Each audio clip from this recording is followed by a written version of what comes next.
Assalamualaikum warahmatullahi wabarakatuh. Bismillahirrahmanirrahim. Alhamdulillah. Allahumma salli wa sallim ala sayyidina Muhammad ibn Abdillah wa ala alihi wa sahbihi. Panitia, para pengurus, para murabbi-murabbiyah, musyrif musyrifah, juga para tulab talibat fil ma'hadil ali li al-jami'ah al-islamiyah al-hukumiyah Maulana Malik Ibrahim Malan. Semuanya saya cintai, saya sayangi. Saya tidak tahu mana yang lebih Anda pilih, apa saya mengungkap, mengeksplor isi kitab Qurratul Uyun, atau saya menyampaikan apa yang saya alami, saya ketahui,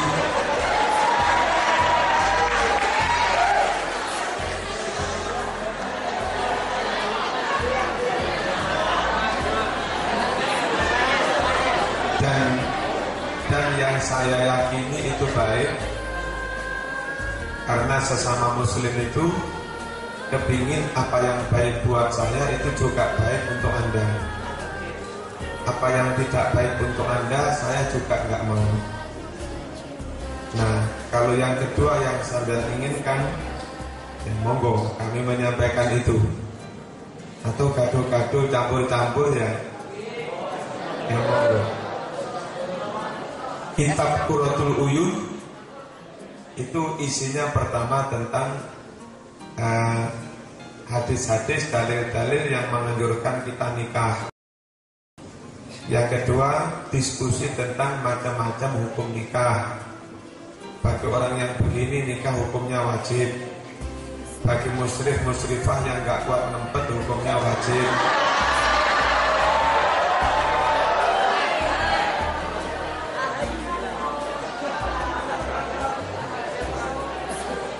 Yang kedua, diskusi tentang hukum nikah. Yang ketiga, tentang faedah nikah.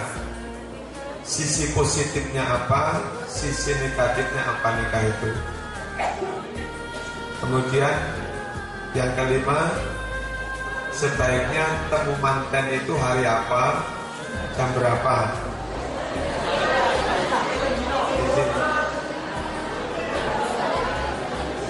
Terus kalau masih sama-sama jejakat dan perawan, itu ngebleng di rumah itu berapa hari? Kalau janda atau nikah yang kedua itu berapa hari? Kemudian yang berikutnya tentang tata krama kumpul, tata krama jima. Yang baik kayak apa?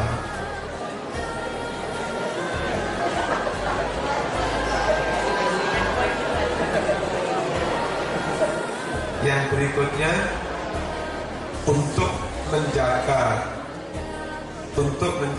keharmonisan keluarga, untuk mempertahankan gairahnya suami istri, sebaiknya pola makannya kayak apa, sebaiknya mengkonsumsi apa, dan sebaiknya menghindari apa.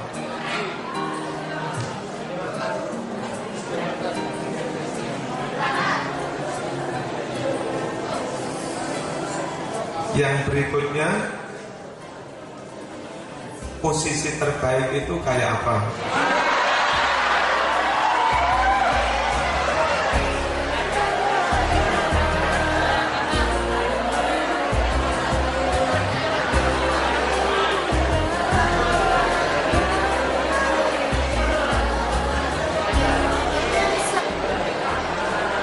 Yang berikutnya tentang waktu atau tempat atau situasi yang sebaiknya tidak melakukan jima. Sebaiknya tidak jima itu dalam kondisi kayak apa? Kemudian tentang adab atau tata krama akan tidur. Yang terakhir penutup.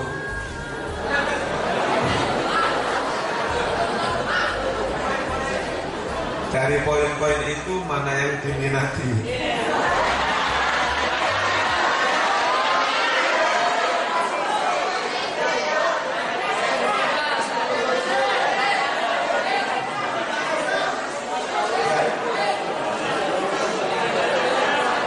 Allahumma shalli ala Muhammad.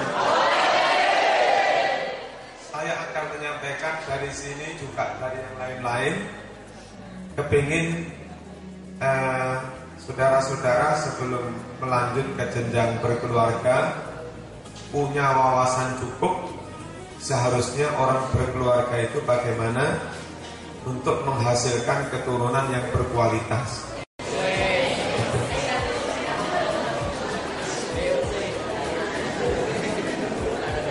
Yang pertama,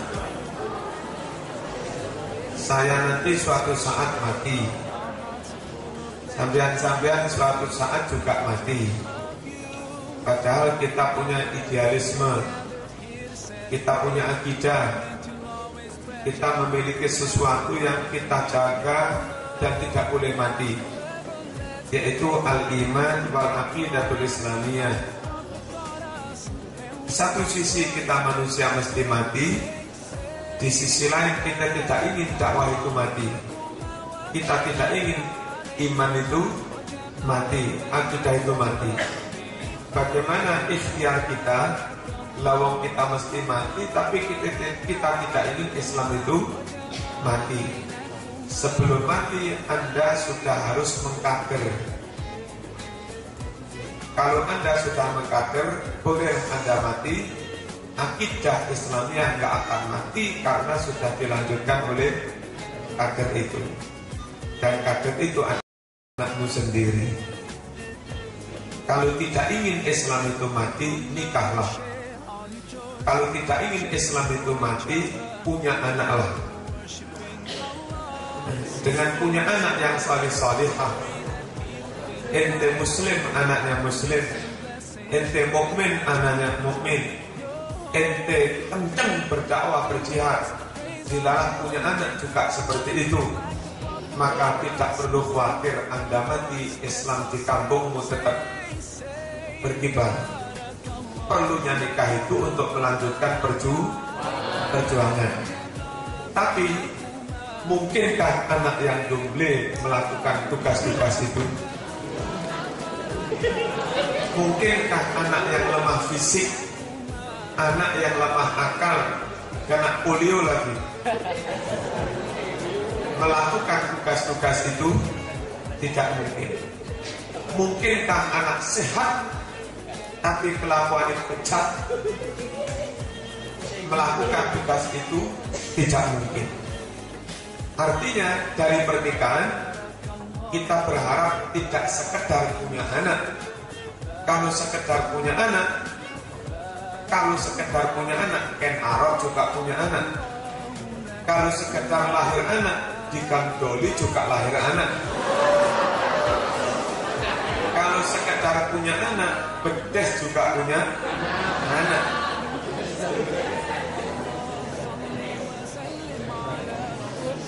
Anak yang kita harapkan melanjutkan dakwah, melanjutkan ide-ide perjuangan, tentu anak yang kuat lahir dan batin, soleh lahir dan batin. Dan supaya anak yang lahir dari kita benar-benar anak yang berkualitas, soleh, kuat lahir batin, maka nikahnya harus benar, milihnya harus benar, pola makannya harus benar, cara jimatnya juga harus benar, cara mendidiknya harus benar. Maunya kita porotuluyun itu begitu, gitu loh, nggak sembarang kumpul wek-wek-wek.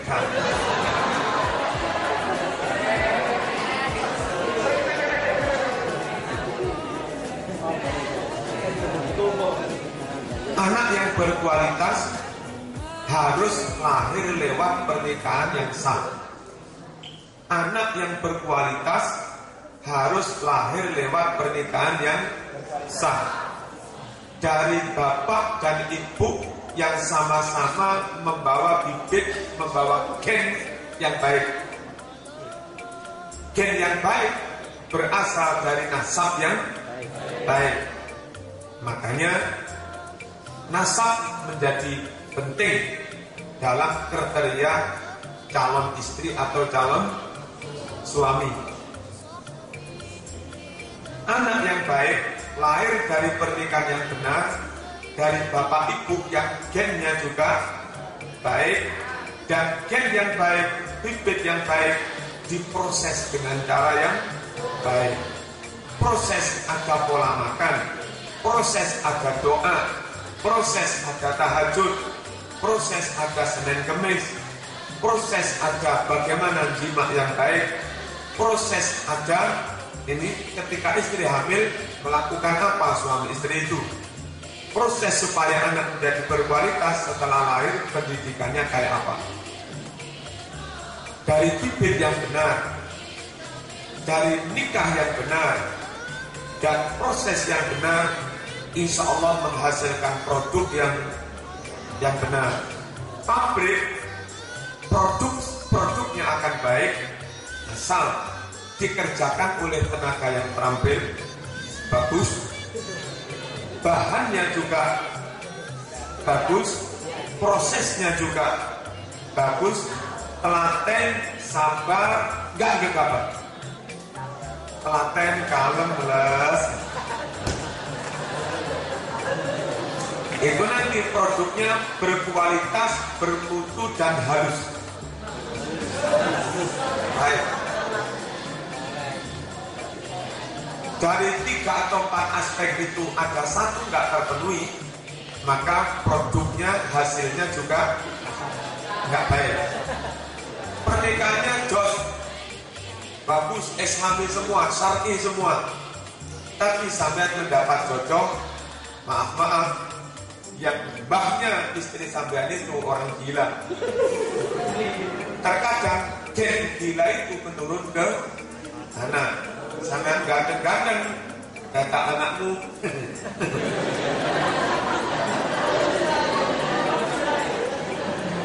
Bibit jadi penting. Nikahnya benar, bibitnya benar, tapi memprosesnya yang tidak benar. Proses yang tidak benar itu, istri hamil diberi makanan haram-haram, istri hamil dibikin hatinya sedih terus, dikit-dikit suami ngancam, gimana? Bahasa Blitarnya, istri itu sampai jepipi 9 bulan resah, 9 bulan ketakutan, 9 bulan panik. Kondisi panik mentalnya istri itu, sedih mentalnya istri itu akan berpengaruh kepada janin. Nanti lahir janin itu mentalnya lemah. Anak kena beliau. Dan salah satu tanda anak itu IQ-nya agak rendah, mentalnya agak lemah, kalau kecil dia suka ngiler. Tandanya lagi, pipinya ini jatuh ke bawah, gablek. Rata-rata anak-anak yang IQ-nya 70 ke bawah, NBC lah, apa istilahnya? Idiot. Sama lihat, mesti maaf, model wajahnya, pipinya kan. Kalau anak sama lahir begitu, pertanda rotok belon.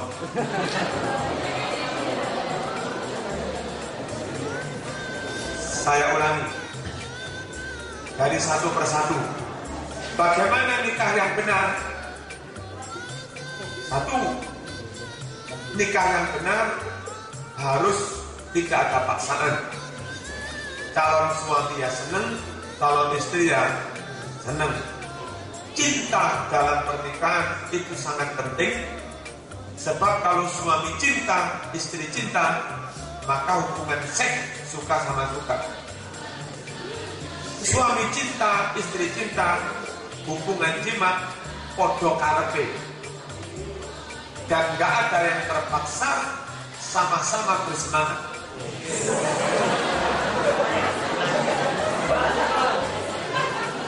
Ya.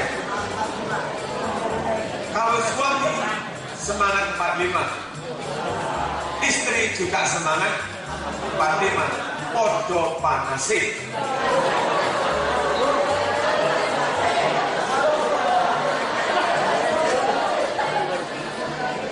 Dengar. Sama-sama panasnya, sama-sama bersemangatnya.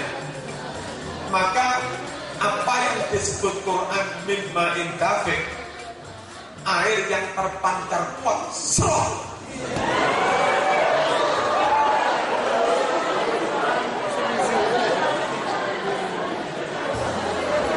Itu akan terjadi. Suami punya keinginan kuat, istri punya keinginan kuat, awak sehat. Pas kumpul, suami memancarkan air yang sekuat-kuat.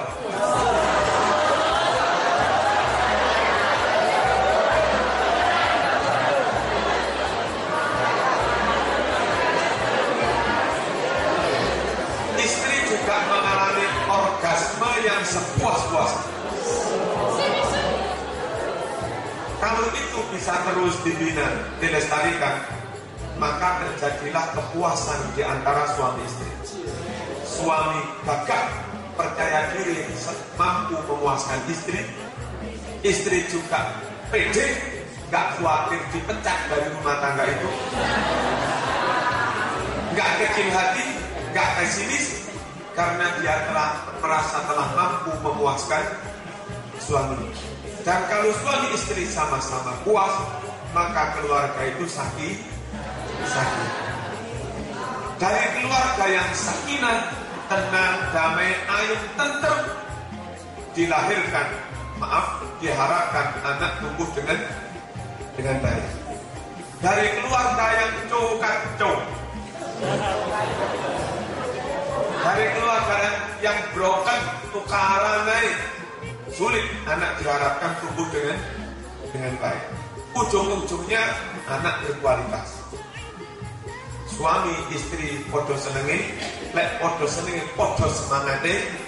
Kalau podo semangate podo puasnya, keluarga sakit. Dan bukan hanya itu, ketika suami istri podo semangate memancarkan air yang sangat keras, mani yang pancarannya, dorongannya sangat kuat, itu pertanda kalau itu bibit-bibit yang unggul.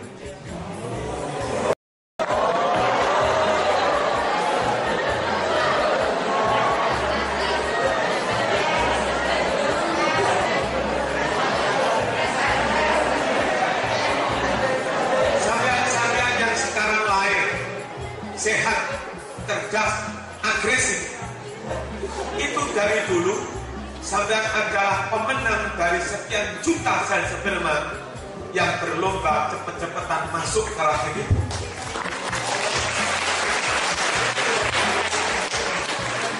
Bapak sampean kumpuli ibu sampean, sekali memancarkan sperma kira-kira 2 sendok, itu kira-kira sekitar 5 juta sel sperma atau lebih. Ngaji yang biologi.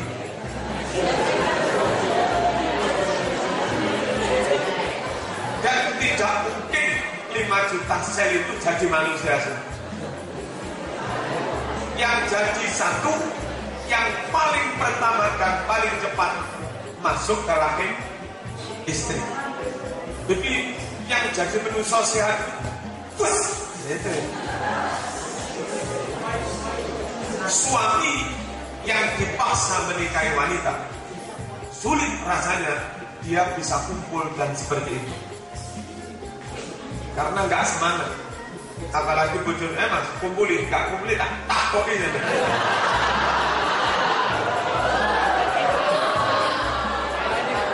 Kalau dipaksa ya keplek, nggak bisa berbuat apa.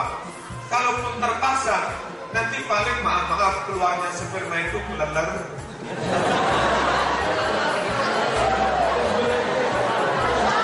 Nanti lahir anak yang beler. Ayo, tak kasih. Berangkat. Males, goblok, Helmi.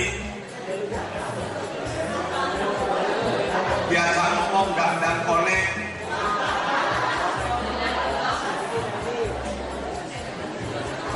Bagaimana nikah yang baik? Nikah yang baik, nikah antara suami istri foto-foto seneng, sama-sama senang, jangan dipaksa. Makanya Nabi menganjurkan jangan mau sangat langsung nikah, mesti dilihat dulu, sama-sama mengetahui. Sehingga kalau iya memang karena senang, jangan dipaksa. Yang kedua, setelah suami istri itu sama-sama senang, jangan nikah tanpa diridhoi orang tua. Jangan menikah tanpa diridhoi orang tua.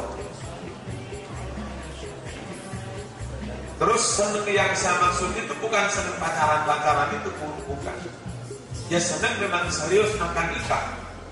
Kalau pacaran nggak boleh.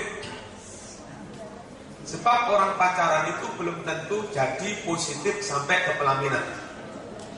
Terlanjur yang perempuan itu sudah lungsen.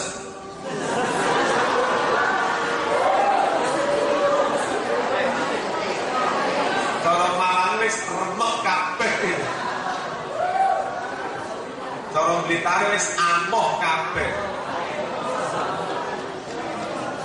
Sudah menjadi second hand. Nggak tahunya terus, maaf dek, kasih kotak nabi, nah begitu. Dan itu banyak sekali kasus di kampus ini juga, dari awal pacaran, setelah sama-sama tamat, entah karena kasus apa, akhirnya nggak jadi di nikah. Nah yang laki-laki tenang saja, gitu. Nyari laki gampang, yang perempuan itu kadung jadi mustakmalah.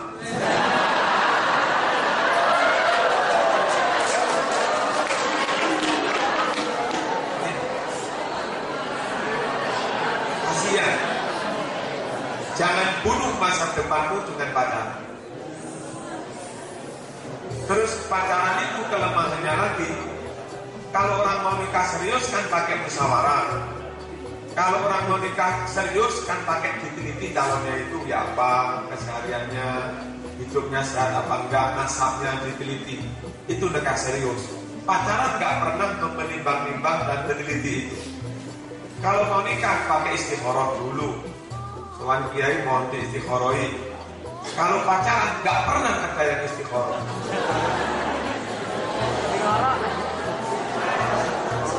Ketemu pacar tanpa istikharah, ketemu pacar tanpa musyawarah, ketemu pacar tanpa diteliti. Baik apa jelek, jadinya baik apa jelek, nggak pernah diteliti. Pokok seneng yo, itu aja. Memutuskan iya pacaran dengan bulan tanpa musyawarah, tanpa istikharah, tanpa penelitian, tentu nilai keakuratannya, nilai akurasinya sangat rendah. Makanya kalau saya sendiri ke santri-santri melarang pacaran, dan mahasiswa yang mau tak beri masukan, ojo pacaran. Orang itu pacaran atau tidak peluangnya sama. Yang gak pacaran berpeluang payu rabi. Yang pacaran juga kemungkinan gagal. Apa kalau pacaran mesti positif? Nah, peluangnya sama. Yang pacaran bisa gagal, yang gak pacaran bisa gagal. Hanya bedanya sama-sama kemungkinannya sama. Yang pacaran jadi mustakmalah, yang laki-laki mustakbil, yang perempuan mustakmalah. Kalau nggak pacaran, ting-ting, suci, bersih, ori.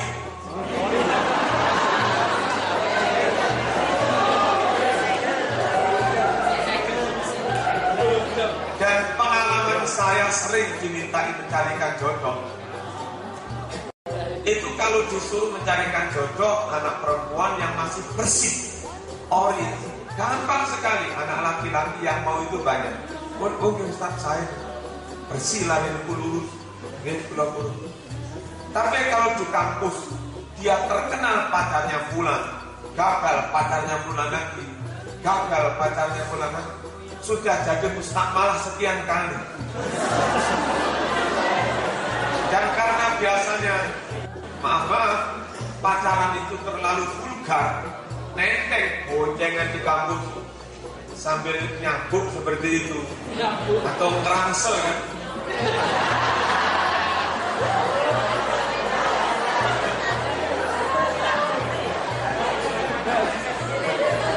Sekampus pada tahu semua. Nah kayak begitu itu kalau gagal dengan pacarnya, terus ke saya, oh Ustaz, anak saya dicarikan. Itu dicarikan di sini sulit. Karena balik-balik misalnya saya manggil Mas siapa, betul Ustaz, ini kok Bekasi ini kok. Ya kan, betul Ustaz, ini kok Bekasi ini kok. Nah, makanya jangan bunuh masa depanmu dengan pacaran yang gak jelas. Ngerti ini? Nah, nikah itu seneng, podo seneng, tapi bukan berarti pacaran. Untuk positif harus persetujuan orang tua, ridhonya orang tua lewat musyawarah keluarga.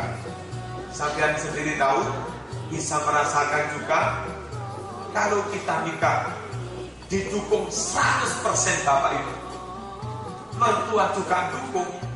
Selesai nikah jarak 1 bulan, maka bukan sampean sendiri yang pikir rumahnya kayak apa. Orang tua, mertua, saiko proyok, ompa memikirkan nasib sampean. Gitu. Ini aja kontrak. Oh enggak kontrak, kita belikan. Itu orang tua turun tangan semua. Tapi kalau dari awal regane sudah sakal PDW, nikah semaunya sendiri, dicegah orang tua nggak mau, ngengkel saja. Kalau setahun berjalan, 2 tahun berjalan, terus ada problem, kontrakan habis, istri mau melahirkan, katanya dokter nyungsang harus operasi sesar,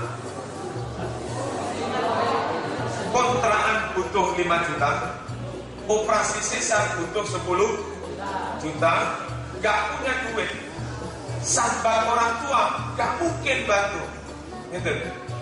Ya wes, tak ngerti rasa no. Wong dulu diomongi, dinasihatin, udah rasa betul. Mertua juga gitu celakanya. Kiamat kan? Lain kalau dari awal memang diridhoi orang tua, musyawarah keluarga, ada problem sekecil apapun, orang tua mertua siap membantu. Itu nikah yang ideal, podo seneng, tidak pacaran, diputuskan keluarga atas ridho orang tua. Lebih dari itu lagi, kalau sampai punya kiai karena di Ma'had ada Gustis, karena di Ma'had ada ya Hamzawi, atau pondok di Mergosono ada Bayi Masuki, atau di Gasek ada saya. Itu bukan hanya orang tua meridhoi, lebih dari itu suami kiai istikharah. Ternyata hasil istikharahnya itu positif, dan kiai juga ridho. Wes dok, lek sampean rapi karo iku, aku ridho to nyakret. Kapan rapi tak tekani aku sing ngadapi. Itu semakin mantap. Sampean melangkah ke jenjang keluarga itu semakin mantap. Gak ada keraguan sedikit pun yang menghantui sampean. Jadi keluarga batin itu semakin sakinah, tenang. Itu pernikahan yang ideal. Terus pernikahan ideal menurut saya, milih calon. Calon itu kalau bisa jangan memilih calon yang bermasalah. Ada calon cantik atau ganteng, tapi dengar-dengar itu juga dibijik oleh siapa? Apalagi teman yang membidik itu lebih dulu. Sampai kalau kira-kira dia cantik tapi bermasalah pakai rebutan orang banyak, mending sampean mundur halusan. Nyari yang lain, dunia sudah tidak seluas daun. Masih ada yang ganteng, masih ada yang cantik. Terus begini loh, ternyata maslahat itu tidak harus ganteng atau cantik. Orang dapat suami ganteng itu belum tentu sakinah. Suaminya ganteng plus agak sombong, agak sombong, kurang setia lah. Itu sering mengancam istri. Kalau nggak begini saya nikah lagi loh. Mau apa enggak? Kalau enggak saya nikah lagi. Dan karena dia ganteng, pede mesti laku lagi. Suami ganteng kurang amanah. Dek, ada tugas di Bali saya sebulan. Tugas. Nanti lirik lagi. Kadang-kadang suami yang nggak terlalu ganteng, jujur, lurus, itu tambah tenang hati.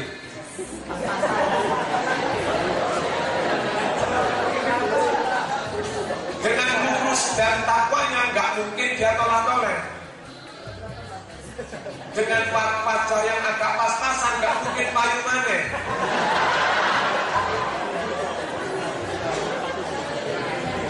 Sehingga dipamiti suami, Dek, ada tugas di Bali, di Makassar sebulan, kok mau masuk ke tindak. Istri nggak pas-pas sama sekali.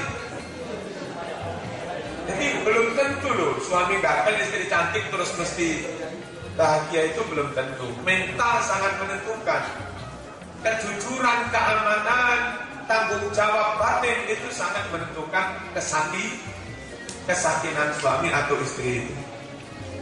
Jadi membidik calon itu jangan calon yang bermasalah. Kira-kira bermasalah mundur aja. Dan sampai mau maju asal sudah clear. Istilahnya Kanjeng Nabi itu jangan melamar orang yang sudah dilamar orang lain. Kecuali pelamar pertama sudah full ikhlas meninggalkannya dan mempersilahkan, terus monggo mas, saya menyerah.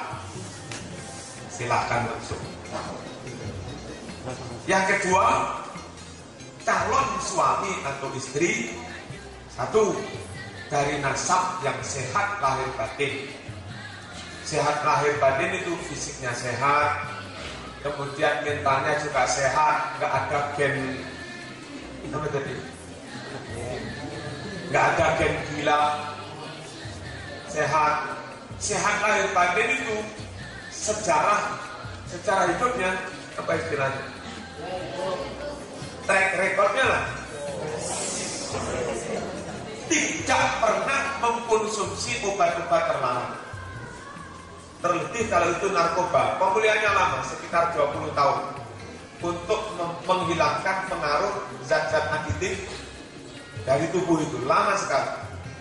Kalau dia mantan pengkonsumsi narkoba, jarak setahun 2 tahun setelah berhenti terus Anda nikah, itu kadang-kadang sperma, sel sperma yang masuk di rahim sampean, itu sel sperma yang mungkin kromosom calon kakinya cacat, kromosom calon ininya cacat.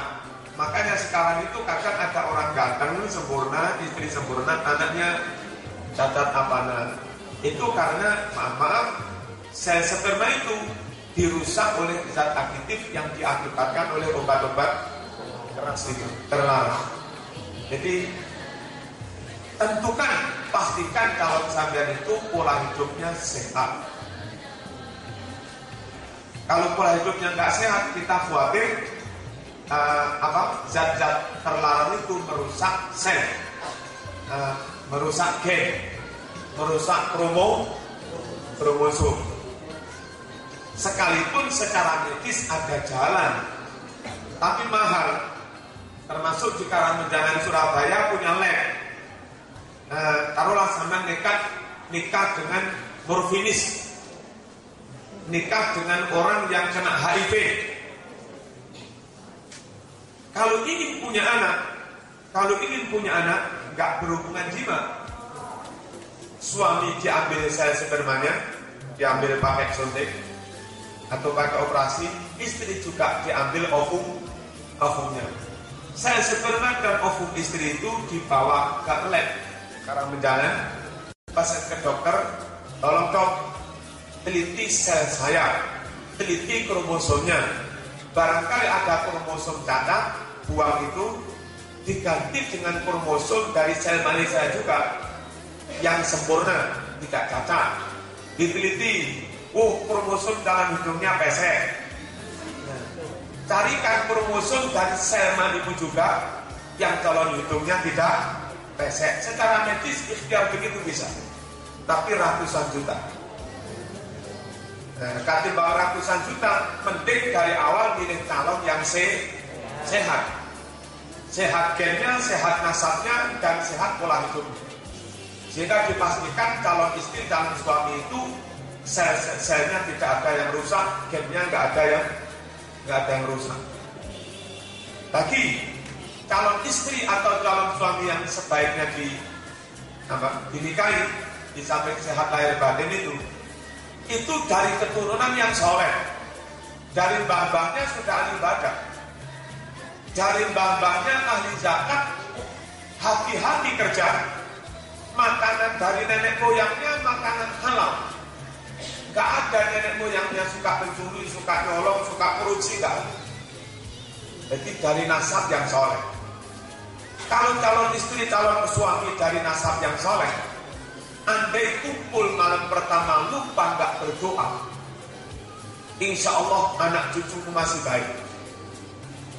Sampai gak berdoa, mani yang akan masuk di rahim istrimu itu mani yang sudah disokong doa sejak zaman dulu kan. Mbah Yud sampean dulu berdoa Rabbana hab lana min azwajina wa dzurriyyatina. Mbah Canggaku berdoa Rabbana hab lana min azwajina wa dzurriyyatina.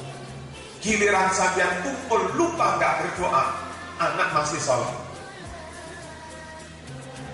Kalau calon suami istri dari keturunan yang tidak soleh, maka sampean yang harus kenceng tahajud, kenceng puasa Senin Kemis, kenceng tirakat dan berdoa. Kalau sampai dari nasab yang gak baik, sampean sendiri bloon gak baik juga, bolak-balik mau kumpul gak mau lali, maka calon janin yang akan lahir ini, calon janin yang gak pernah didukung doa, terus jadinya kayak apa? Calon dari keturunan yang yang soleh, calon dari keturunan mertua sampean kerjanya juga bersih, nggak ada korupsinya, nggak ada apa. Kenapa? Kita khawatir kalau calon mertua atau mbahnya itu orang kurang brengsek, ngawur kerjanya, nyolong, arong-arong, tokel, belum tobat lagi. Jangan-jangan dia dulu makan sate, habis dapat model arong-arong, korupsi makan sate. Setelah makan sate, syahwat kuat, kumpul istrinya. Mani yang masuk ke rahim istrinya itu mani dari sate haram itu. Lahir calon suami sampean itu, lahir calon istri sampean itu, kelakuannya berkedut, membawa karakter yang tidak baik. Karena menurut Quran ada korelasi antara makanan haram dan amal soleh. Makanan halal dan amal soleh. Kulu minat thayyibati wa'malu soleh. Makanlah yang halal dan beramalah dengan amal yang soleh. Artinya syaratnya amal soleh, makanannya harus halal. Jadi calon istri suami dari keturunan yang soleh. Karena itu tadi. Terus maaf, jangan pernah hubungan kecuali benar-benar sudah sah lahir batin qobintu nikah. Hampir semua anak, meskipun gak 100%, hampir semua anak yang lahir dari perzinahan itu sulit dididik, sulit disolehkan. Gak percaya, ayo survei ke Gardoli. Berapa? Anak-anak yang lahir di Gardoli itu banyak atau bahkan hampir semua lahir tanpa pernikahan. Dan meskipun di Gang Doli ada musola, di Gang Doli ada DPG, di Gang Doli sana ada MTQ, pesertanya balon-balon itu. Iya, ada MTQ. Ada beberapa yang hafal berapa juz, tapi kelakuannya ya begitu aja. Di Gang Doli ada pengajian langsung MUI Jatim. Karena saya juga kadang diajak koordinasi. Jadi yang menangani ceramahnya itu langsung MUI tingkat Jawa Timur. Tapi yang namanya TPQ, musola, Ramadan Terawih, Tadarus, MTQ, ceramah dari MUI tidak bisa berbuat baik untuk mensolehkan anak-anak yang memang lahirnya nggak jelas. Dan kebanyakan anak-anak mereka ya nakal lagi seperti ibunya, nakal lagi seperti orang tuanya. Kalau saya pikir-pikir, kenapa anak yang lahir dari begitu sulit disolehkan? Itu di samping pengaruh macam-macam, juga pengaruh doa ketika kumpul. Orang itu kalau nikah, mau kumpul itu tenang, halal, thayyibah, dan doa minimal bismillah, itu tidak minimal. Apa ada orang zina itu wudhu dulu, sholat hajat dulu 2 rakaat, habis itu berdoa bismillah, Allahumma jannibna syaitan. Apa ada? Kalau orang resmi berkeluarga, biasa berdoa begitu. Orang zina nggak mungkin. Bahkan kalaupun berdoa, doanya itu jelek. Kalau kita nikah doanya kumpul jadi anak soleh, kan begitu. Sebelum kumpul doa. Kalau orang zina takut pacarnya ini hamil. Karena takut hamil, maka dia berdoanya begini dalam hati. Muka-muka gak jadi menungso, muka-muka gak jadi. Takut kalau jadi. Muka-muka gak jadi menungso. Akhirnya dengan kehendaknya Allah takdirkan jadi. Sehingga ketika lahir, dohir seperti manusia, suratan. Tapi akhlaknya, kelakuannya, setan. Kenapa? Karena memang dulu yang diminta begitu. Muka-muka gak jadi.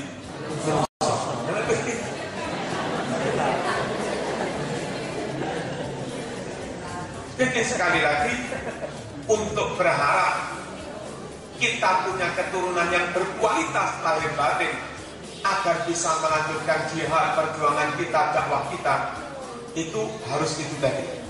Jangan kumpul sebelum qabil itu nikahan. Nikahnya yang ideal kayak yang saya ceritakan itu tadi. Apalagi terus setelah pernikahan itu beres ideal kayak saya tadi, kumpulnya juga ideal.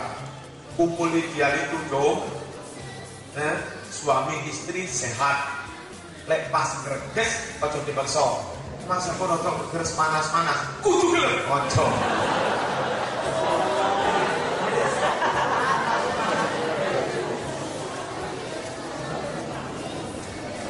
Atau suami lagi gak sehat, gak semangat, jangan dipaksakan.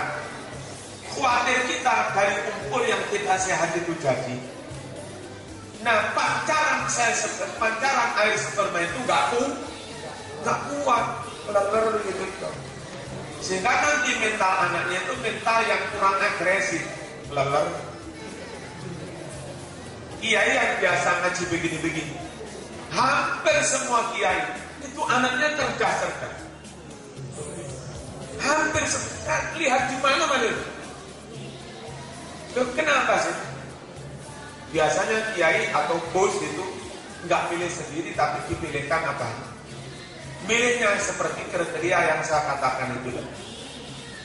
Terus kumpulnya, terus apa? Mereka kan nggak pakai pacaran. Karena nggak pakai pacaran, namanya kumpul malam pertama itu 4-4-0 itu.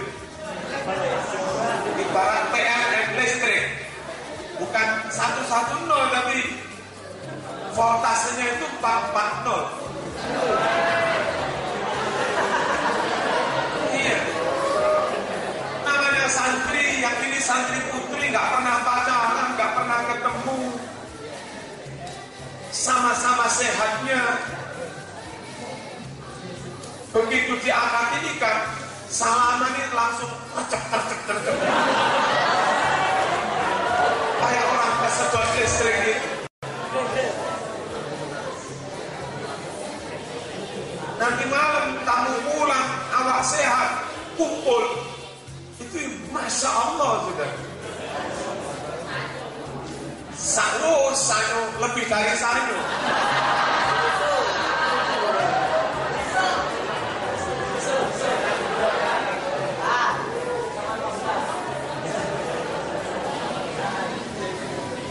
Dari nggak pernah pacaran, terus sama-sama ingin sangat bersemangat itu. Akhirnya kualitas air mandinya luar biasa. Kualitas ovumnya luar biasa. Melahirkan anak gus-gus yang begitu-begitu. Rata-rata di mana-mana saya anaknya dia itu cerdas. Terus tidak setiap malam kumpul. Ya itu, jarang-jarang kumpul. Seminggu sekali, kadang 2 minggu sekali. Jadi kangen lama nggak ketemu. Kumpul lagi, jos lagi gitu.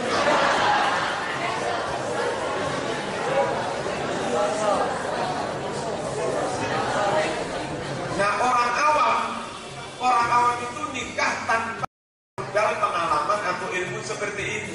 Salah itu aja. Sehingga kiat-kiat konsep untuk melahirkan keturunan berkualitas mereka nggak tahu. Nah kiai-kiai gus-gus itu tahu nih. Kita misalnya sampai hari pacaran biasa, ambung-ambungan biasa, lebih dari ambungan biasa. Nanti kemanten baru malam pertama dia biasa, nggak bersemangat. Pacarannya biasa, kayak sayur rotok lotok ini.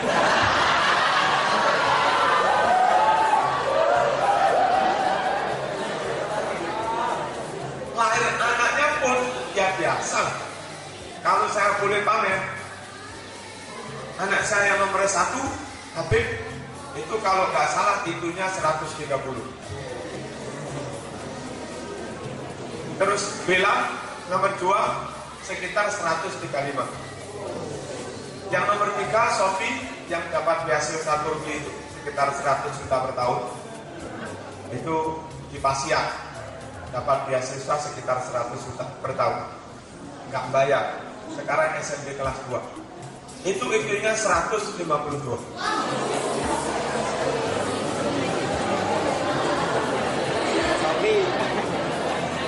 Dan begitu itu ya bukan saya, dok, kiai-kiai lain ya rata-rata begitu. Memilih dan gak pakai pacaran dan gak berbagi kumpul. Kalau gak sehat, jangan kumpul. Ngerges, jangan kumpul. Awak gak pakai tertarik, gak mood, kalau bisa gak kumpul. Jadi kumpul itu suami istri benar-benar mood gitu.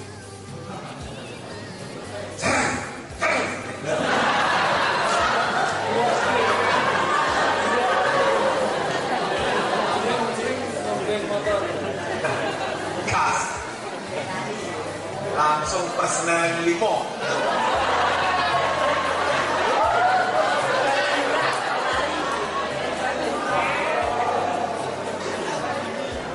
Nah, saya lanjut. Terus, ya. Kalau masih muda begini nggak masalah, asal sehat aja. Kalau sudah agak lama berkeluarga, saya sudah sekitar 17 tahun berkeluarga. Anak pertama sudah umur 16 tahun. Ini menghindari makanan-makanan yang kecut. Jadi makan apa? Belimbing, dikit aja asam, dikit aja sesekali begini, gitu. Pencit dikurangi, ya. Terus tomat seperlunya, jangan banyak-banyak. Timun seperlunya, karena itu merendahkan darahnya menjadi rendah. Sate monggo, syukur manggangnya setengah mateng. Tapi terlalu banyak juga darah tinggi, tidak baik. Jadi pola makan yang sehat. Terus keluarga yang lama nikah nggak segera punya anak, biasanya tak beri terapi seperti ini mas, disehatkan bibitnya. Karena gimana Ustaz? Konsumsi rutop. Rutop itu kurma yang kemambur itu, yang warnanya kuning-kuning. Ya. Di Embong Arab, toko Embong Arab itu kadang ada pesen. Pagi satu, sore satu, selesainya diwadai tukar. Besok begitu. Itu memproduksi sel darah putih, ketahanan tubuh. Diteliti oleh Fakultas Biologi kita ini. Rutop itu banyak menghasilkan sel darah putih. Agar bibitnya sehat, kondisi tubuh fit, itu mengkonsumsi rutop. Terus setelah mengkonsumsi rutop sebulan atau apa, dimpet nggak kumpul dulu. Nanti pada saat 5 atau 6 hari setelah istri suci dari haid, 5 atau 6 hari istri suci dari haid, malamnya kumpul. Jadi sebulan 2 bulan sudah makan rutop, kemudian sebulan atau 2 bulan setelah itu 5 hari setelah suci dari haid kumpul sebelum dimpet. Nah, malamnya kumpul itu paginya misalnya pamit di kampus nggak masuk, itu disampaikan dia ada di rumah makan, melaku gitu. Jadi kondisi itu benar-benar. Nah, terus posisinya posisi yang paling normal, jangan posisi anak-anak. Posisi macam-macam itu hanya indah dalam angan-angan, hanya indah dalam mimpi. Gitu. Mari ngono remeh banget. Sakit semua, pegel semua. Gak usah ngelakuin posisi yang macam-macam. Posisi biasa tetap ar-rijalu qawwamuna 'ala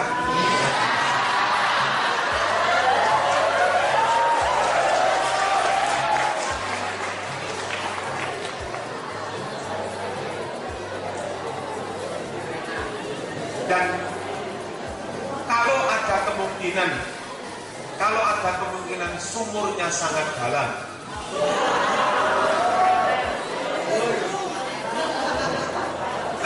terus skalanya timbanya itu nggak sampai,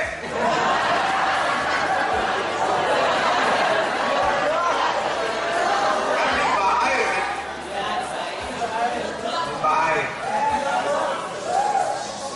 maka di sini juga di kitab-kitab yang lain itu dianjurkan di sininya istri, di sini yang pas ini. Itu diganjel bantal tipis. Iya, untuk mencetekkan sumur.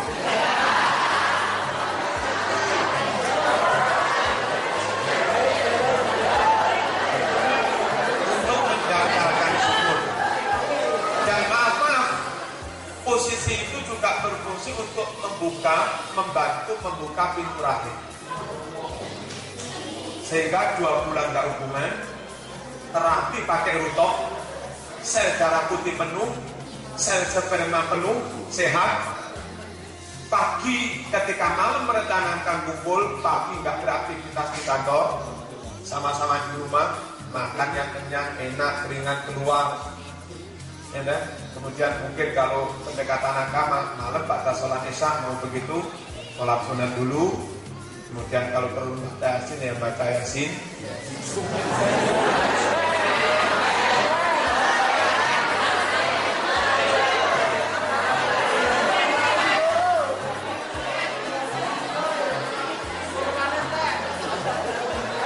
Terus posisinya seperti itu. Kalau ingin berlama-lama, nggak usah bangun up dulu. Kalau ingin berlama-lama, kompornya nggak usah dipanasi dulu, langsung aja. Ya, kemasan bentar langsung Terus nggak usah banyak gerakan pola tingkah.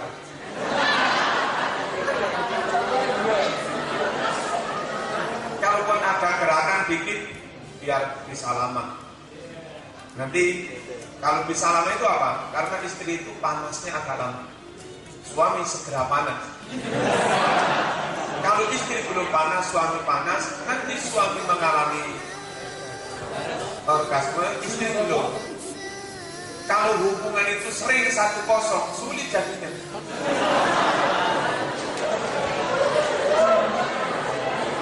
Ya, apalagi 0-0 nggak jadi.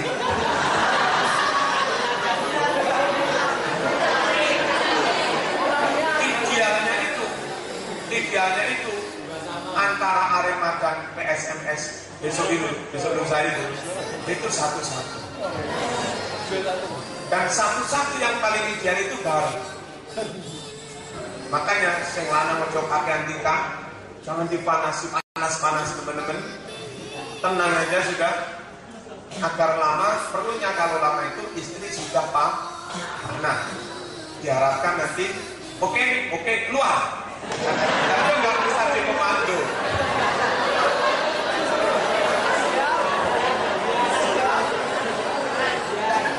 Nah, kalau bisa bareng satu-satu dengan pengkondisian dari awal seperti itu biasanya terus bisa positif hamil. Yang begitu itu sudah banyak. Tak beri apa? Tak beri advice seperti itu. Masukkan. Nah, di sini ada macam-macam. Toh di sini yang direkomendasikan yang seperti tak ceritakan. Yang lain-lain sebaiknya nggak usah. Kalau dari samping, dari atas, dari belakang nggak usah.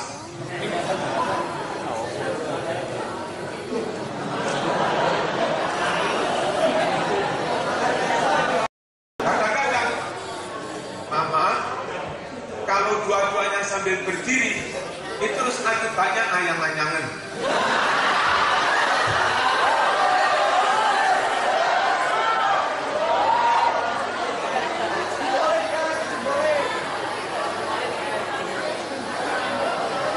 Nggak usah. Kembali ke laptop. Untuk ikhtiar menghasilkan keturunan yang berkualitas, nikahnya kayak tadi, pilih calonnya kayak tadi, kemudian kumpulnya sehat, pola makannya juga sehat, produksi sel spermanya yang banyak, antara lain pakai rutok. Kondisi tubuh ini sel darah putihnya juga cukup, berarti ketahanan tubuhnya luar biasa. Sel darah putih itu kan ketahanan tubuh, tentara. Itu. Terus kumpulnya seperti itu. Nah, lebih baik lagi kalau itu dirancang itu malam Jumat.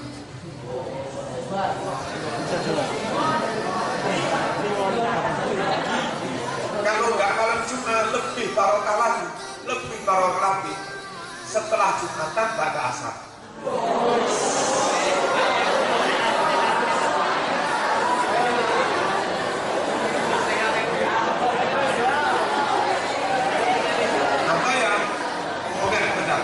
Pokoknya setelah Jumatan.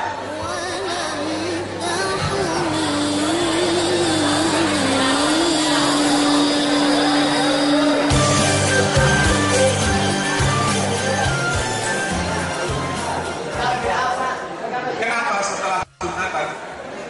Ini benar.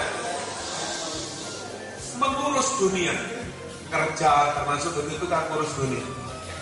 Satu-satunya waktu yang direkomendasikan Quran urusan dunia itu hanya pada Jumatan. Fa'idha qudiyatis sholatu fantashiru fil ardi wabtaghu min fadlillah. Kalau Jumatan sudah dilaksanakan selesai, kembali menyebar ke bumi, cari rezeki, termasuk rezeki itu. Bahkan kalau bisa hari Jumat toko pagi tutup, nggak ada Jumatan buka. Barokah. Nikahnya pagi, monggo. Tapi kumpulnya pada Jumat.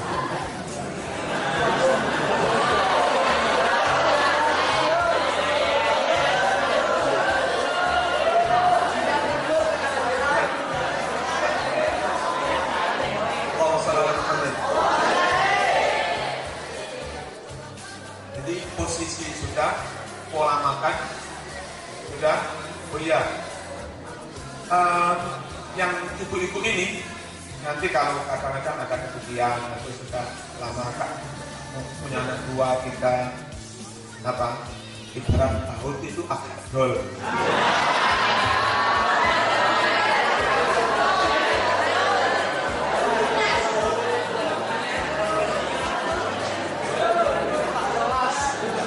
Ada pola makan yang kurang meriah dan suami puas. Ya, ada pola makan yang kurang meriah, suami puas. Pertama, kemangi. Kemangi itu luar biasa.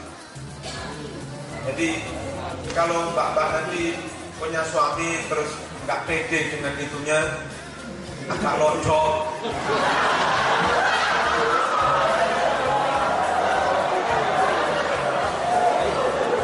Nanam kemangi, lalapan kemangi atau bodong kemangi atau masak lele itu yang kuahnya santan kental nyemak ada kemanginya. Ya, menu kemangi sering, tapi jangan terlalu sering karena luar biasa menurunkan tekanan darah. Ini sepertinya. Ini tentang pola makan, tentang posisi sudah, tentang harinya juga sudah, kondisi tubuh sama-sama sehat. Kemudian tempat, upayakan ini mas-mas, ini setelah nikah itu dalam waktu nggak lama segera mandiri. Entah mandiri itu kontrak atau kalau kaya ya punya rumah sendiri. Istri maaf, istri yang berbulan-bulan mungkin bertahun-tahun hanya nurut di rumah sampean, berarti nurut di rumah mertua. Itu nggak pede, kecil hati gitu loh. Takut. Apalagi mertuanya agak keren. Nggak bebas, nggak leluasa. Nah, istri dalam kondisi mengalami tekanan batin, itu kalau hubungan nggak bisa maksimal, sering hasilnya 1-0. Sehingga keluarga itu kurang sakit. Gitu. Kalau istri solihah 1-0 mengalah. Jadi orang sekarang kan terang-terangan protes, mas lerene mas ini.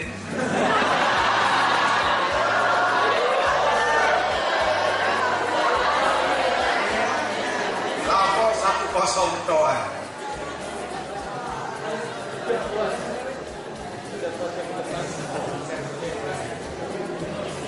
Jadi saya dulu sebulan setelah nikah itu segera mandiri kontrak di saya. Setahun kemudian membeli tanah yang sekarang jadi rumah, jadi pondok dan sebagainya.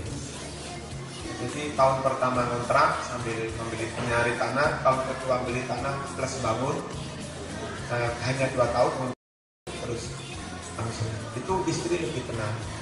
Agak jelek-jelek sedikit kalau rumah sendiri, istri lebih kuat. Terus karakter suami harus full amanah, full sidik dan full setia. Itu istri melayani sampean itu dengan penuh ikhlas, lego dengan nggak ada paksaan sama sekali. Terus jangan pernah ngancam istri dan jangan nikah dua. Nikah 4 juga kan. Kecuali istri yang mempersilahkan.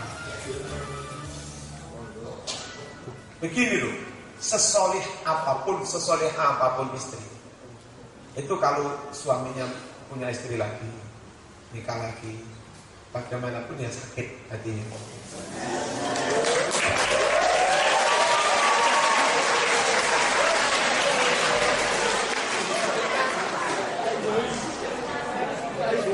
Dikit lagi. Kemudian malam itu kebetulan giliran suami ke istri muda kan, pamit pada istri tua ini. Saya malam ini saatnya ke sana, monggo mas. Ya dohirnya dimonggokan tapi ya tetap berat. Malam dan dia hamil tua. Malam-malam bangun.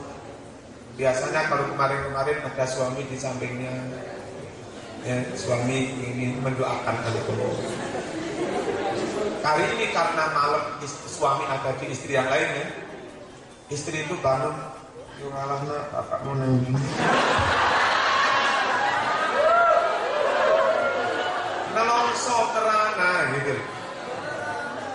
Saat sudah melahirkan anak, kebetulan suami kenceng fikihnya sampai melahirkan, tapi hari itu suami gilirannya ke istri muda. Maka menurut fikih tetap harus adil, sini semalam, sana semalam. Apesnya pasangan lahir itu malamnya sana, sehingga sampai melahirkan tanpa ditungguin suami.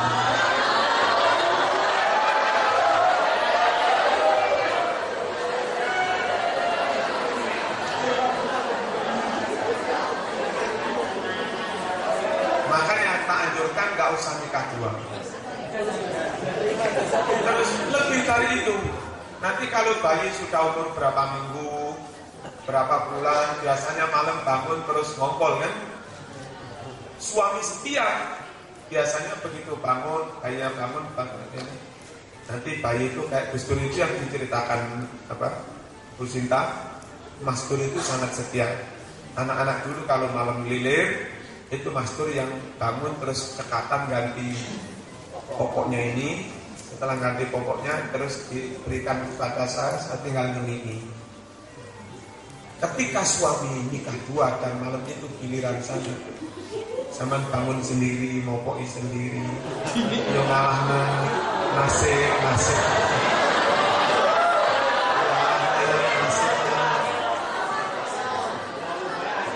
Sesolihah apapun saya bilang, setawakal apapun tetap nelongso tekanan batin itu kalau sekali dua kali gak apa-apa. Hamil 9 bulan tekanan batin, menyusui 2 tahun tekanan batin, anakmu goblok-goblok. Memble. Dari tadi judulnya bagaimana melahirkan anak yang berkualitas. Qurrata a'yun. Untuk melanjutkan dakwah, jadi pimpinan semua anak, jadi tokoh semua. Waja'alna lil muttaqina. Nah, begitu itu konsepnya. Terus nanti setelah lahir, kok langsung lahir ini gimana? Setelah pembuahan kayak begitu tadi, berhasil hamil.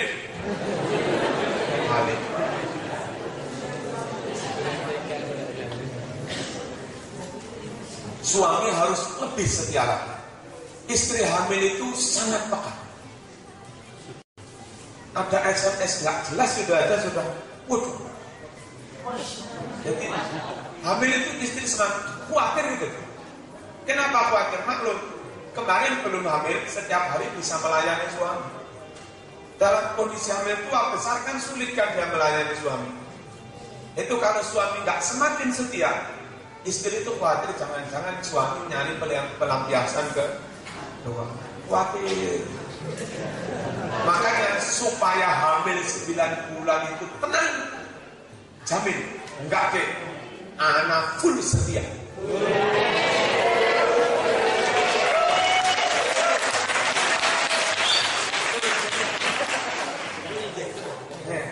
Nyong setia nyong. Itu bahasa sana. Berbes mana lagi? Nyong. Upacara ditemui ada santri dari sana nyanyi Indonesia Raya. Indonesia tanah airnya.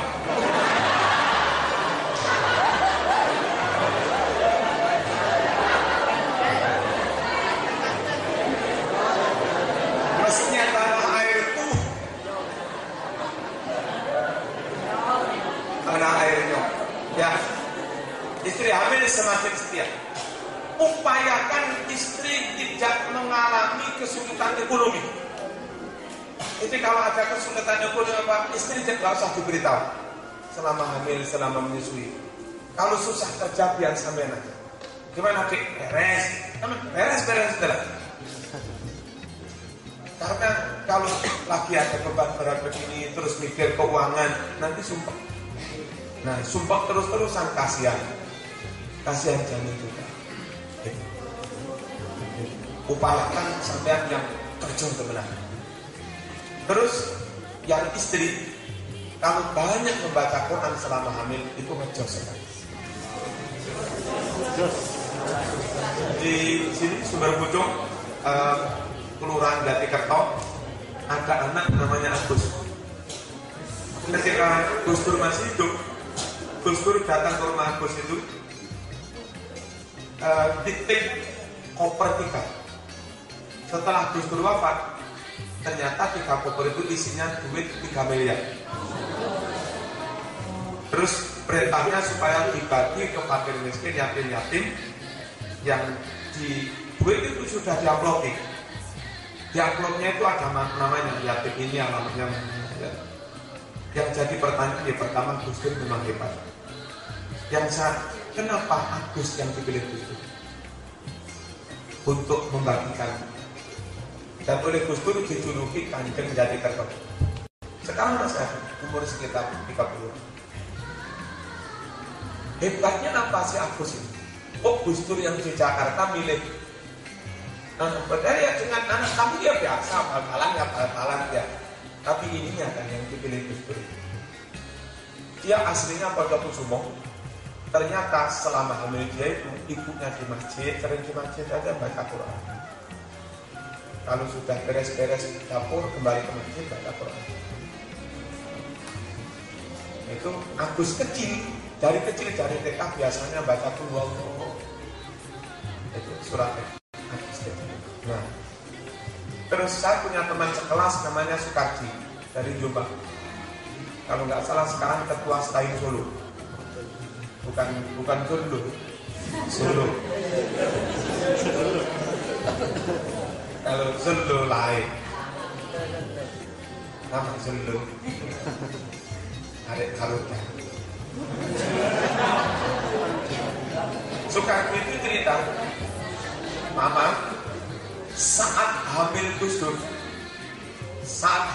Dur, ibunya Gus Dur itu khataman Quran 100 kali. Nah, barangkali kepingin anak-anak berkualitas, banyak-banyak baca Quran selama hamil. Dan istri akan tenang istiqomah baca Quran asal suami jamin setia dan jamin keuangannya.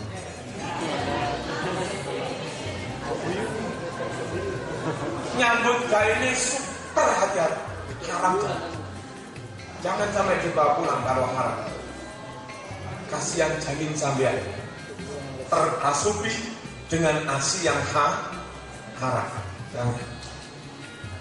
Terus nanti setelah lahir, kalau di kampung Saman ada kiai sepuh, pulang dari bidan sebelum ke rumah disowankan dulu kepada kiai sepuh, mohon didoakan.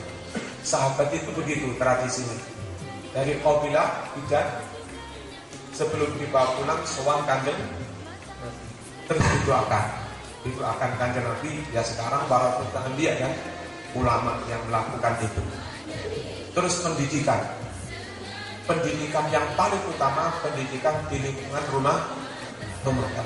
Jangan pernah cekcok. Pokok anak itu melihat bapak ibu itu baik, guyup, rukun, damai, poso, adab, sopan santun, sholat, ibadah, pinter. Itu setiap hari melihat sosok bapak ibunya itu begitu.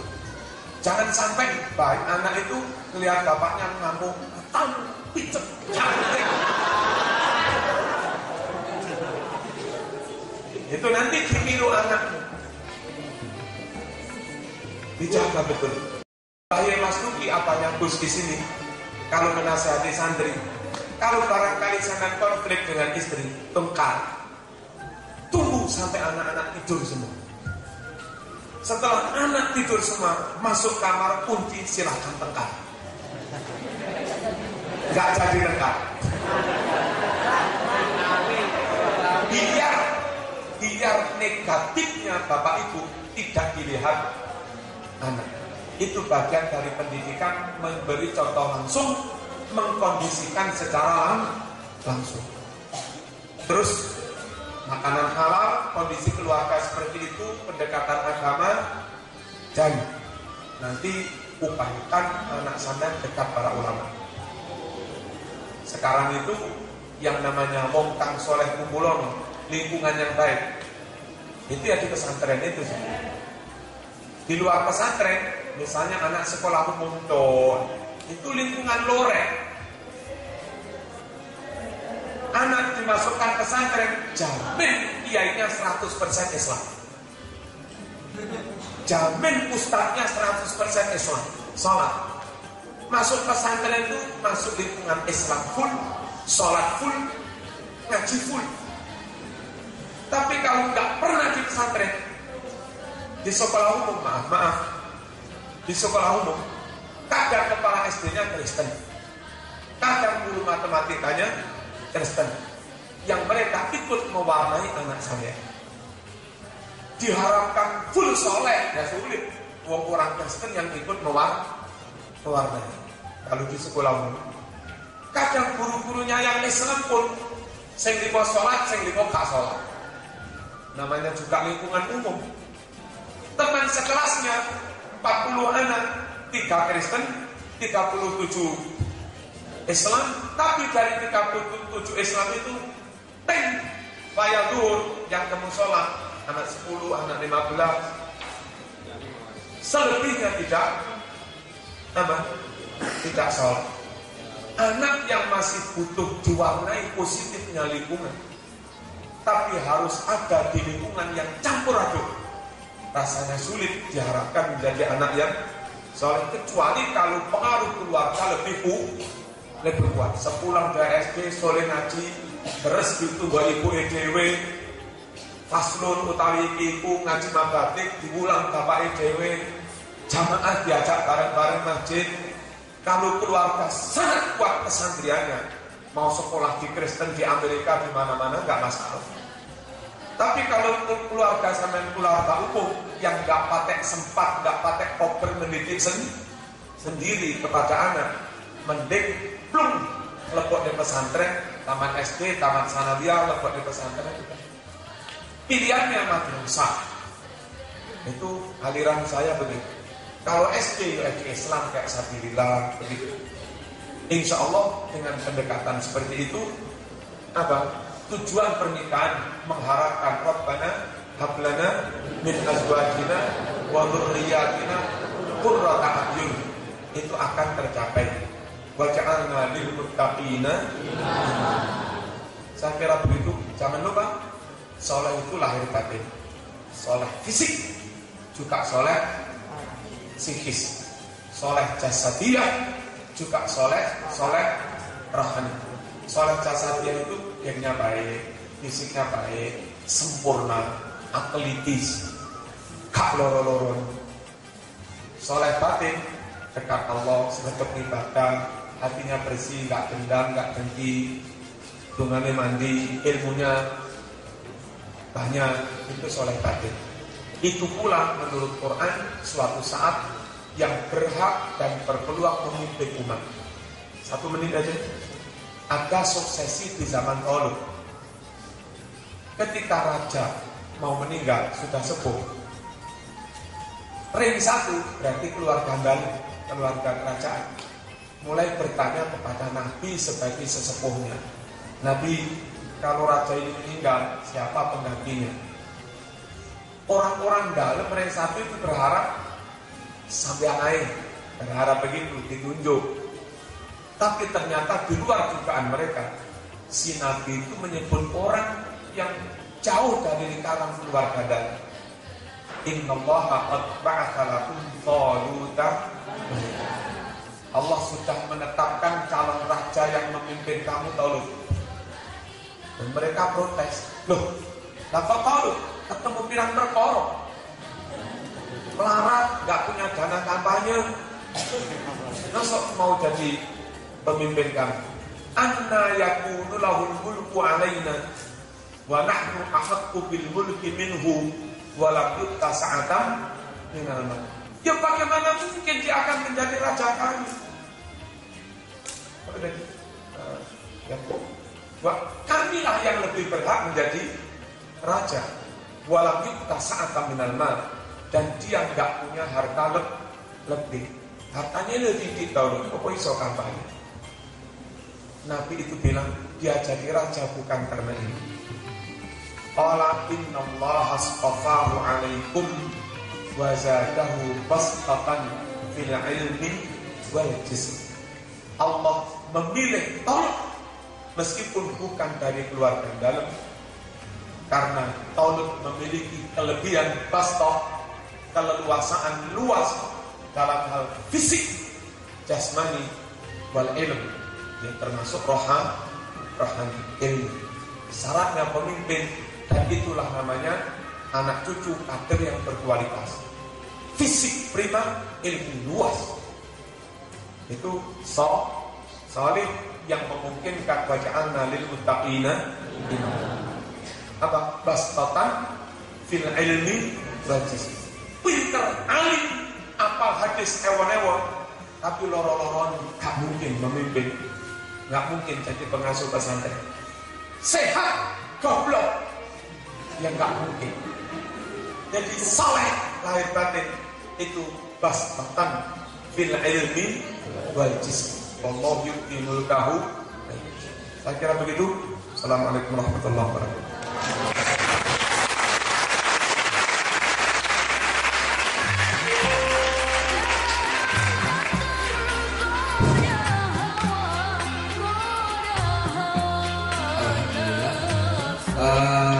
Ini sudah malam ya, sudah dekat juga.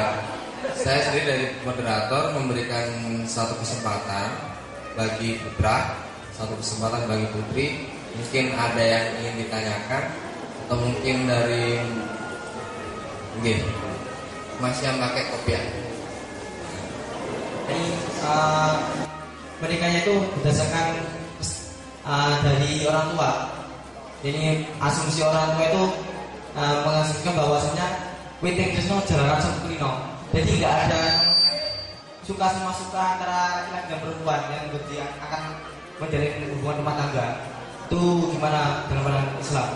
Yang kedua, tadi kan sudah ada bagaimana posisi terus pola makan Anda. Yang saya ingin tanyakan adalah doa sebelum meniup ubun-ubun istri itu seperti apa?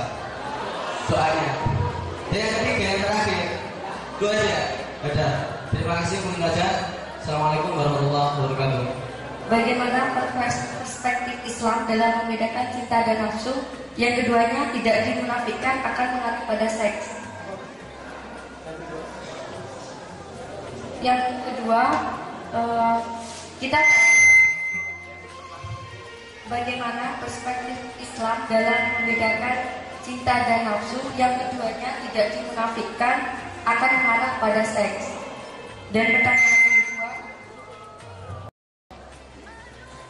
kita tahu bahwa seks merupakan kebutuhan bagi setiap individu yang merupakan jalan untuk melakukan reproduksi.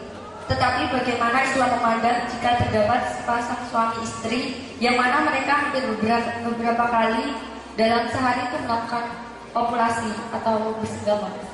Terima kasih. Wassalamualaikum warahmatullahi wabarakatuh. Terima kasih. Yang dimaksud senang itu bukan senang pacaran ulung-ulungan begitu. Yang penting sampean dengan calon istri itu nggak ada keterpaksaan. Kami orang pondokan.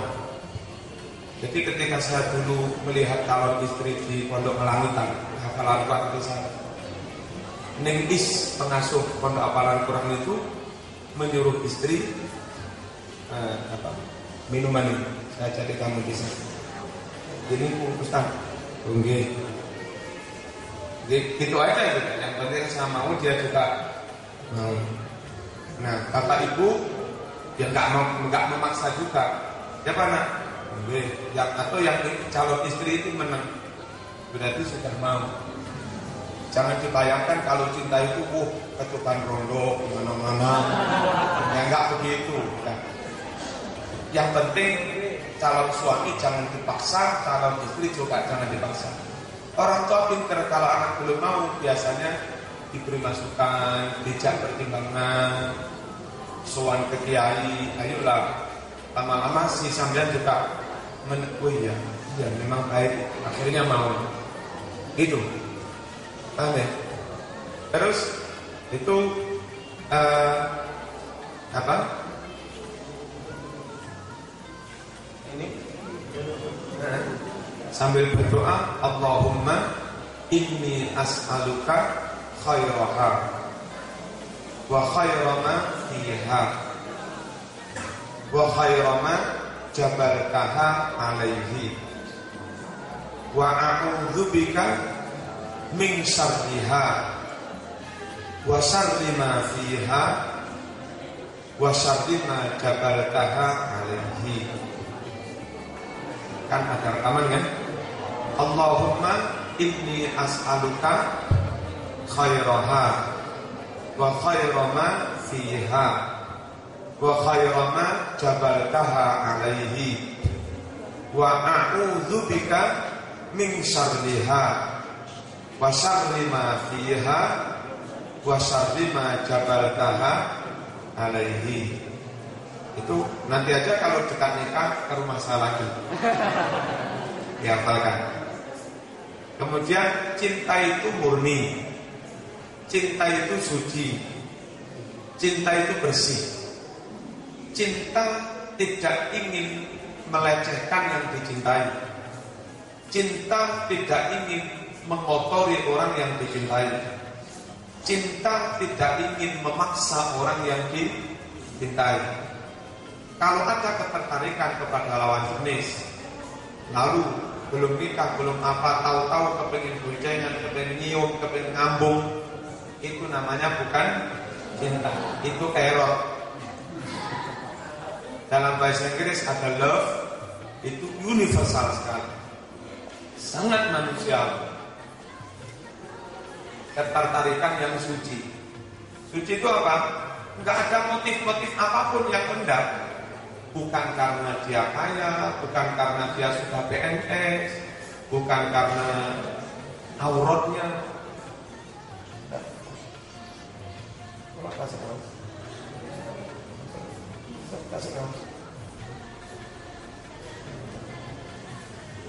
Itu. Kalau erotis serta syahwat, nafsu, ketertarikan kepada lawan jenis tanpa mengindahkan syariat, tanpa berpikir panjang apakah yang akan diperbuat itu merugikan yang dicintai apa enggak. Pokoknya tabrak aja sudah. Tabrak dulu urusan belakang. Itu namanya nafsu. Ngerti apa? Nah, dalam bahasa Inggris to love, erot, itu maknanya beda. Dalam bahasa Arab ahabba yuhibbu, yang satunya hawiya yahwa, hawa. Itu yang erotis kan. Jadi beda sekali. Dan cinta itu sekarang ketika istri masih cantik cinta, ketika istri kaya cinta, sampai istri bangkrut pun tetap cinta. Istri terkulai lemas, nggak berdaya, tetap cinta. Istri budi tetap cinta.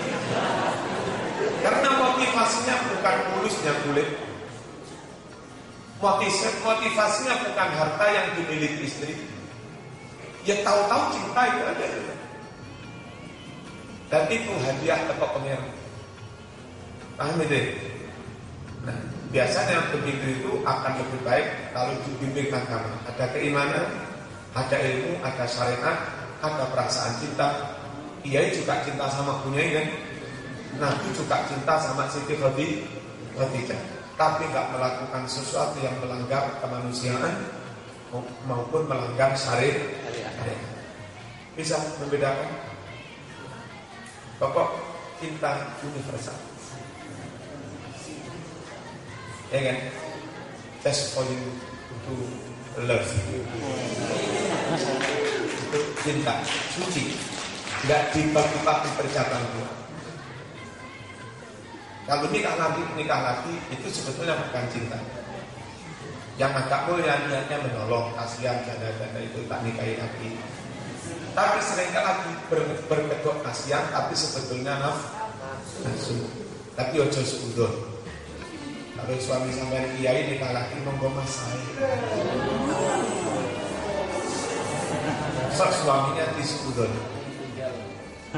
Itu ya. Sekali lagi kalau erot nafsu itu biasanya mengarah ke hubungan seks.